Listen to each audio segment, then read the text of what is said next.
Hello dear students, welcome back to my channel physics SPC. Work energy and power का एक question. It is found that if neutron suffer an elastic collinear collision, elastic collinear collision का मतलब head on collision with deuterium at rest, fractional loss its energy is PD. ये last में बताऊंगा कि fractional loss of its energy का मतलब क्या है, ठीक है, is PD. While for its similar collisions with carbon nucleus at rest, fractional loss of energy is Pc. The value of Pd and Pc are respectively. चलो शुरू करते हैं सोल्यूशन। देखो न्यूट्रॉन जो है वो किससे कोलाइड कर रहा है? ड्यूटेरियम से। तो एक न्यूट्रॉन ले लिया ये रहा 0m1। इसका जो मास होता है वो अगर हम m लेट कर लें, इसका मास m है, प्रोटॉन का मास के बराबर होता है इसका मास लगभग। न्यूट्रॉन का मास लगभग प्रोटॉन के मास के बराबर होता है, इसीलिए m कंसीडर कर लिया है इसका। और ये मूव कर रहा है आपका ऐसे। अब इसकी वेलोसिटी हमें यहाँ पे गिवन नहीं है कि इसकी वेलोसिटी कितनी है, तो इसकी वेलोसिटी गिवन है क्या? नहीं, ठीक है। तो कुछ भी लेट कर लो, जैसे मैंने इसकी वेलोसिटी v मान ली, ठीक है। और ये हमारे पास ड्यूट्रॉन है, ड्यूटेरियम है, ड्यूटेरियम। ड्यूटेरियम जो होता है वो हाइड्रोजन का सेकेंड आइसोटोप्स होता है 1H2। और देखो यहाँ पे 2 है, इसीलिए इसका मास 2m होगा। यहाँ पे 2 है मास नंबर, इसीलिए इसका मास 2m, ठीक है। और इसको रेस्ट में माना है, किसमें? रेस्ट में। ड्यूटेरियम को रेस्ट में कंसिडर किया है। कोलिजन होने के बाद इलास्टिक हेड ऑन कोलिजन हुआ है ड्यूटेरियम के साथ। तो कोलिजन होने के बाद लेट कर लिया कि जो न्यूट्रॉन है आपका 0n1, इसकी स्पीड v1 है, और जो ड्यूटेरियम है इसका मास m है और इसका मास 2m है। ड्यूटेरियम है उसकी स्पीड v2 है। ये मैंने लेट करी है, गिवन नहीं है, ठीक है। देखो हमें लॉस ऑफ इट्स एनर्जी तो समझ में आती है, लेकिन एक बात बताइए, इलास्टिक कोलिजन है तो का एनर्जी में लॉस होगा? तो बच्चे सोचते हैं का एनर्जी तो लॉस ही नहीं होगा। बेटा काइनेटिक एनर्जी तो चेंज हो सकती है एक पार्टिकल की, बट पूरे सिस्टम की काइनेटिक एनर्जी कांस्टेंट रहती है इलास्टिक कोलिजन में। तो सिस्टम की तो काइनेटिक एनर्जी इस न्यूट्रॉन और ड्यूटेरियम पूरे को total kinetic energy before collision और कोलिजन होने के बाद टोटल काइनेटिक एनर्जी सेम होगी, बट किसी एक पार्टिकल की काइनेटिक एनर्जी चेंज हो सकती है, कोई से भी एक पार्टिकल की चेंज हो सकती है, ठीक है। तो ये बात समझ में आनी चाहिए पहली बात। तो देखो इसकी स्पीड निकालेंगे तभी तो काइनेटिक एनर्जी में मालूम पड़ेगा कितनी काइनेटिक एनर्जी किसकी इनिशियली, इसकी कितनी, इसकी कितनी, तो मालूम पड़ेगा, तभी मालूम पड़ेगा कि काइनेटिक एनर्जी में लॉस हो रहा है कि गेन हो रहा है, ठीक है। सिस्टम की काइनेटिक एनर्जी कांस्टेंट रहेगी, ये ध्यान रखना, ठीक है। नहीं अगर इसको पूरे एक सिस्टम मान लूँ इनिशियल, तो इसकी टोटल काइनेटिक एनर्जी और इन दोनों को मिला के टोटल एनर्जी कांस्टेंट रहेगी, उसमें कोई लॉस नहीं होगा क्योंकि इलास्टिक कोलिजन है। चलिए सर, ठीक है। तो अब क्या करें, पहले स्पीड निकालें। स्पीड कैसे निकालें? तो देखो मोमेंटम भी कंजर्व रहेगा क्योंकि इसमें कोई एक्सटर्नल फोर्स नहीं लग रहा।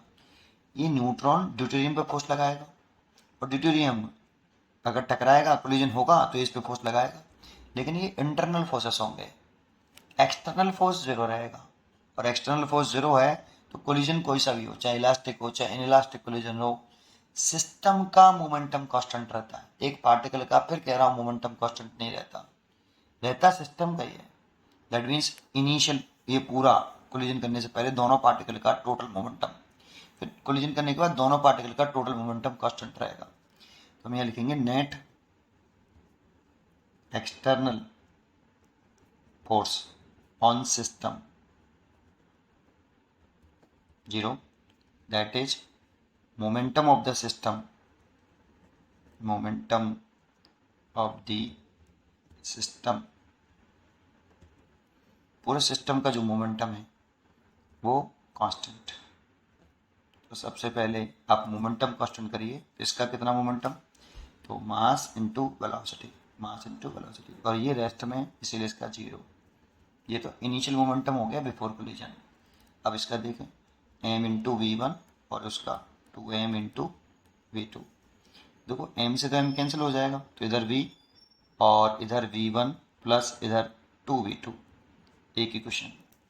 अब एक इसमें आप Newton law of experimental impact लगा सकते हो, जिसे आप कोएफिशिएंट ऑफ रेस्टिट्यूशन कहते हो। तो कोएफिशिएंट ऑफ रेस्टिट्यूशन का फॉर्मूला लगा सकते हो आप। Now coefficient of restitution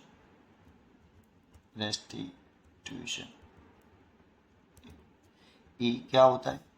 relative velocity of separation. ऊपर लिखते हैं रिलेटिव वेलोसिटी ऑफ सेपरेशन। देखो हम ये कंसीडर करके चलते हैं कि v2 ग्रेटर देन v1, तो v2 अगर v1 से ज़्यादा है तो तभी तो पार्टिकल सेपरेट होंगे, तो उसे बोलेंगे relative velocity of separation v2 minus v1। इसको बोलते हैं रिलेटिव वेलोसिटी, पूरे को बोलते हैं रिलेटिव वेलोसिटी ऑफ सेपरेशन। और u1 बड़ा होना चाहिए, मतलब ये वाली वेलोसिटी इससे बड़ी होनी चाहिए, इसे u1 के लेते हैं u1, और इसे u2 जीरो मान लेते हैं ऐसे।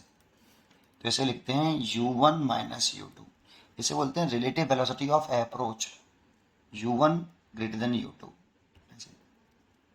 तो पास आएंगे जब ये रेस्ट में है और ये इसके पास ही तो आ रहे हैं, तो रिलेटिव वेलोसिटी ऑफ अप्रोच बोलते हैं इसको।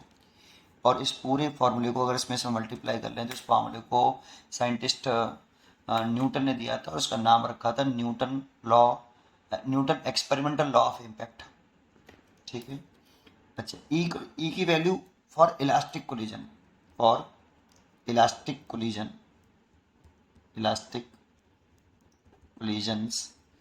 ई की वैल्यू 1 होती है, तो यहाँ पे तो 1 रखते हैं साहब। v2 की वैल्यू देखो कितनी है, v2 ही मानी है मैंने, माइनस v1 ही कंसिडर किया है। और इस दर्शन को पॉजिटिव मान के चल रहे हैं और इस दर्शन को हम नेगेटिव। ठीक है, चलिए, तो दर्शन तो मैंने पॉजिटिव ली और u1 की वैल्यू देखें तो v1 है और v2 की वैल्यू तो मैंने 0 कंसिडर करी है, इस टेस्ट में था वो 0। यहाँ से एक रिलेशन आ जाएगा कि v बराबर v2 माइनस v1। अब इन दोनों रिलेशंस को आप सॉल्व करके आप v1 v2 निकाल सकते हो, इस रिलेशन को और इस रिलेशन को सॉल्व करके आप v1 v2 पहले कैलकुलेट कर लो। कैसे? तो मैं इन दोनों रिलेशन को एक साथ लिख लेता हूँ, v1 plus 2v2 is equal to v first relation, और दूसरा relation v2 minus v1 equal to v equation second. देखो इन दोनों को ऐड कर लूँ तो ये कैंसिल हो जाएगा और ये हो गया 3v2 is equal to 2v, तो v2 इज इक्वल टू आ गया 2v/3। तो एक तो रिजल्टेंट आया, वैल्यू आई v2 इज इक्वल टू इतनी, और ये वाली वैल्यू अगर मैं इसमें डाल दूँ या किसी में भी डाल दूँ, कोई सी इक्वेशन में, जैसे सेकंड में डाल देता हूँ फ्रॉम इक्वेशन सेकंड, तो v इक्वल टू v2 की वैल्यू 2v/3 माइनस के v1, इस v1 को इधर ले आओ तो v1 is equal to 2v/3 minus के v। यहाँ से अगर मैं आगे सॉल्व करूँ इसको तो 3 एलसीएम ले लूँ, 3 अगर हम एलसीएम ले लेते हैं इसमें तो v1 कितना आएगा, अगर इसमें से हम 3 एलसीएम ले लेते हैं तो 3v माइनस के 2v, तो माइनस के v/3 आ गया। अब माइनस साइन क्या बता रहा है बताओ? देखो एक तो v2 तो आया प्लस के और v1 आया माइनस के v/3, तो माइनस साइन बता क्या रहा है? माइनस साइन बता रहा है कि इस जो न्यूट्रॉन है वो रिबाउंड होगा, क्योंकि नेगेटिव डायरेक्शन ये है बेटा। तो इसका मतलब जब ये कोलिजन करेंगे, इसका मतलब है जैसे ये न्यूट्रॉन है 0 और 1, ये ऐसे चल रहा था v वेलोसिटी से, और ये ड्यूटेरियम और ये रेस्ट में था। जब कोलाइड करेगा ना तो न्यूट्रॉन पीछे की तरफ बैक करेगा v1 कितनी वेलोसिटी से, माइनस के v/3, तो प्लस के v/3 कर लें, क्योंकि ये डायरेक्शन नेगेटिव है। हमने ये डायरेक्शन कंसीडर तो ये करी थी ना बेटा, लेकिन इसलिए तो नेगेटिव आ रहा है। नेगेटिव आ रहा है मतलब ये जो डायरेक्शन कंसीडर करी है उसके जस्ट अपोजिट है इधर की तरफ। ठीक है, और ये जो न्यूट्रॉन तो रिबाउंड कर जाएगा, और ये वाला प्लस का ही आ रहा है, इसीलिए न्यूट्रॉन v2 वेलोसिटी से 2v/3 वेलोसिटी से इधर आगे जाएगा। अब जरा चेक करने वाली बात क्या है कि जो न्यूट्रॉन है ना उसकी स्पीड इनिशियल कितनी सी टकराने से पहले v, और यहाँ पे स्पीड कितनी हो गई न्यूट्रॉन की v/3, स्पीड घटी है न्यूट्रॉन की। अगर स्पीड न्यूट्रॉन की घट रही है तो का एनर्जी में न्यूट्रॉन की स्पीड का एनर्जी में लॉस होगा, और उसी में हमें फ्रैक्शनल लॉस ऑफ एनर्जी निकालनी है। तो देखो मैं पहले निकाल लेता हूँ इसको, fractional loss, fractional loss of it's मतलब आपका यहाँ पे इट्स के लिए न्यूट्रॉन के लिए लिख देता हूँ, न्यूट्रॉन की बात कर रहे हैं, एनर्जी यहाँ पे ये रखी हमें पीडी। अब फ्रैक्शनल लॉस का मतलब क्या होता है? देखो फ्रैक्शनल को अगर छोड़ दें, लॉस ऑफ एनर्जी को कहेंगे चेंज इन एनर्जी। लॉस हो रही है तो चेंज हो रही है एनर्जी, है ना। और फ्रैक्शनल का होता है कि चेंज इन एनर्जी में डिवाइड कर दें इनिशियल एनर्जी का। कभी भी फ्रैक्शनल लॉस या फ्रैक्शनल इंक्रीमेंट कहता है तो ऊपर लिखिए चेंज और नीचे लिखिए आप क्या, इनिशियल एनर्जी, उसी को बोलते हैं फ्रैक्शनल। और उसमें 100 का मल्टीप्लाई कर देंगे तो परसेंटेज लॉस बन जाएगा ऑफ एनर्जी, ठीक है। तो देखो लॉस अगर हो रहा हो तो इनिशियल माइनस फाइनल करते हैं, और गेन हो रहा हो तो फाइनल माइनस इनिशियल। फ्रैक्शनल जो है नेगेटिव में नहीं निकालते। तो लॉस हो रहा है तो इनिशियल में से माइनस करेंगे, तो इनिशियल काइनेटिक एनर्जी कितनी है इसकी, न्यूट्रॉन की। तो initial kinetic energy of neutron, ये neutron sorry, initial kinetic energy of neutron, तो ये इनिशियल काइनेटिक एनर्जी न्यूट्रॉन की minus final kinetic energy of neutron divided by initial. देखो ये ऊपर वाला हो गया loss of energy of neutrons, और नीचे हो गया, अगर इनिशियल का डिवाइड कर देते हैं तो उसे बोलते हैं fractional loss of its energy, ठीक है। और इसमें अगर 100 का मल्टीप्लाई कर देंगे तो उसे बोलेंगे percentage loss of its energy. लेकिन पूरे सिस्टम की एनर्जी लॉस नहीं होगी बेटा, पूरे इसकी टोटल का एनर्जी इसकी टोटल का एनर्जी बराबर होगी, नहीं निकाल के देख लेना आप, ठीक है। पूरे सिस्टम की एनर्जी कांस्टेंट रहेगी क्योंकि इलास्टिक कोलिजन है, ठीक है। लेकिन न्यूट्रॉन की एनर्जी में लॉस हुआ है, इसलिए न्यूट्रॉन के बारे में बात कर रहे हैं, उसे पीडी कंसीडर किया है। चलिए अगर आप इसकी वैल्यू निकालना चाहो तो न्यूट्रॉन का मास एम था, यहाँ पे भी मास एम ही है, तो कितना लिखें इनिशियल, न्यूट्रॉन की लिखना है, ध्यान रखना, half m v square, final कितनी ये रहा है, हाफ एम वी वन का square divide by initial half m v square. कर लें इसको अब सॉल्व, तो आप यहाँ से हाफ एम से तो हाफ एम कट गया, देखो ऐसे वी वन की वैल्यू वी स्क्वेयर है, और वी वन की वैल्यू कितनी निकाली मैंने, वी बाई 3, और उसका स्क्वायर करेंगे तो v square by 9 divided by v square, 9 8 by 9 v square upon v square, v square से v square cancel, that means 8/9। और 8/9 को हम लिख सकते हैं कितना, जो आपका 8/9 आ रहा है इसकी वैल्यू कितनी होगी, हाँ 8/9 आ रहा है ना, इसको सॉल्व करके आएगा 0.89, ठीक है ना। इसका 9 में डिवाइड कर देना 0.89।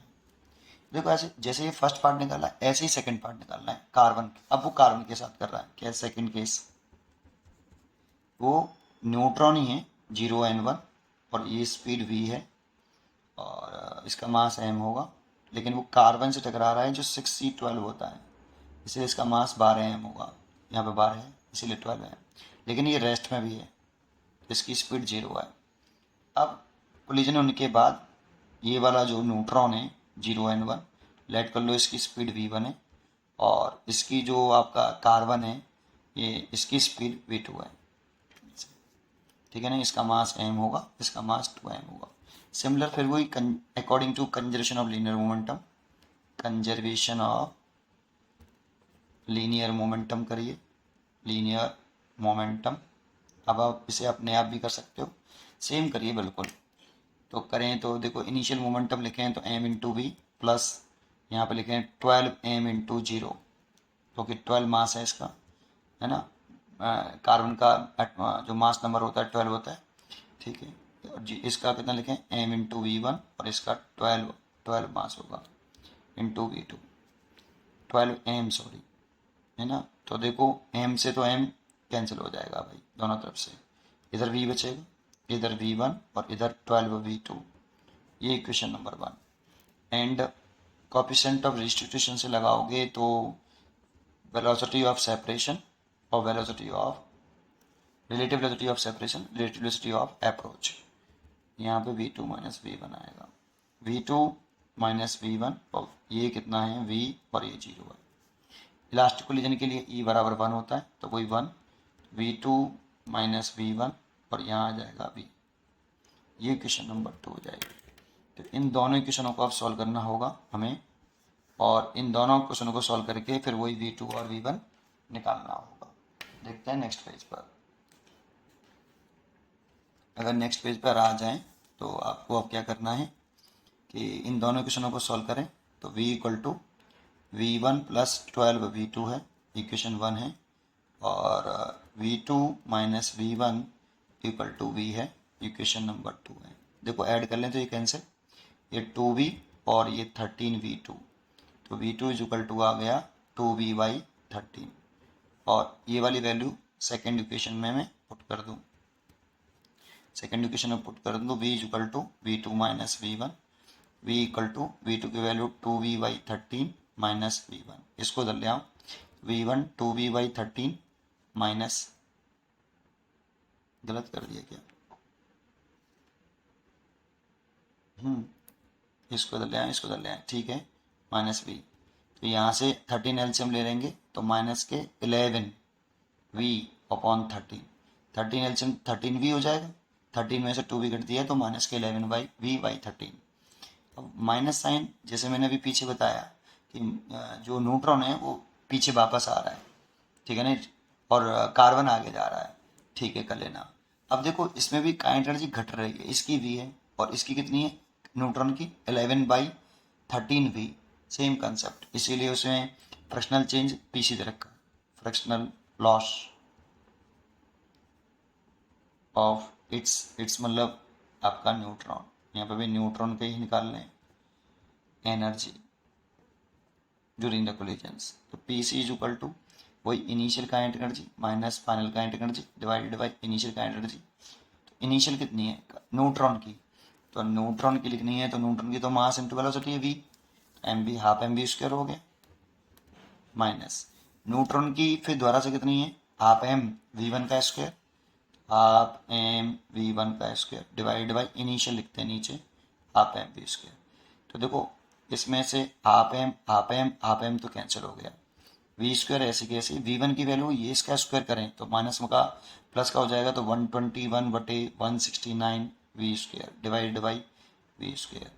अब इसमें से 169 एलसीएम लेके घटा देंगे तो 169 माइनस 121 डिवाइड बाई 169, V² से V² कैंसिल हो जाएगा। 169 में से 121 घटाएं तो 48 डिवाइड बाई 169, और इसका इसमें डिवाइड करें तो 0.28 आएगा।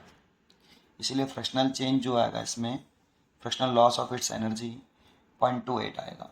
इसीलिए इसका जो आंसर होना चाहिए वो का, उसमें तो 8.89 आ रहा था और इसमें कार्बन वाले में 0.28 आ रहा है, इसीलिए C choice is correct, C choice is correct. पढ़ते रहिए और खुश रहिए। उम्मीद करता हूँ कि आपको ये क्वेश्चन जरूर समझ में आया होगा। पढ़ते रहें और खुश रहें। Thank you.